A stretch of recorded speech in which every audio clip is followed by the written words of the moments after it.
अगर आप भी चाहते हैं कि WS म्यूजिक भोजपुरी के ऑडियो वीडियो सबसे पहले आप तक पहुंचे, तो हमारे चैनल को सब्सक्राइब करें और बेल आइकन को दबाना ना भूलें। Presented by WS music.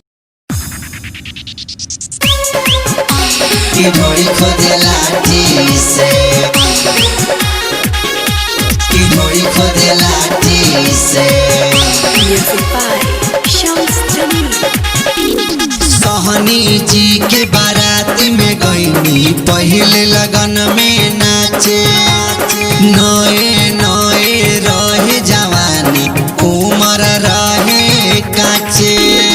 नमरी पर जब घंघरी उठैनी, बुढ़ावा जवान पागल आइल। पीछे रहे मुआ नहू, देखेला आगे आई। धीरावे हम जाटी से दादा रे, की ढोली खोदे लाठी से। धीरावे हम जाटी से दैयो, की ढोली खोदे लाठी से। Presented by Royal Foods Production Samastipur.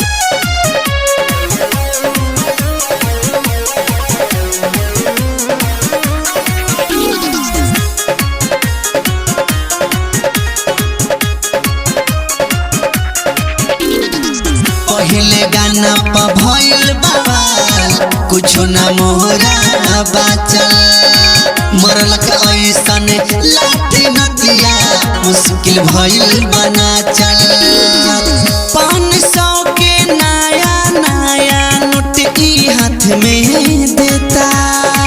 कौन से डारे मुआ नहाई, सहनी जी के बेटा। धीरावे हमें चाटी से, की ढोली खोदे लाठी से।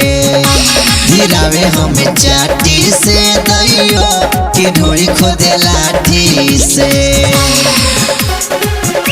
की ढोली खोदे लाठी से,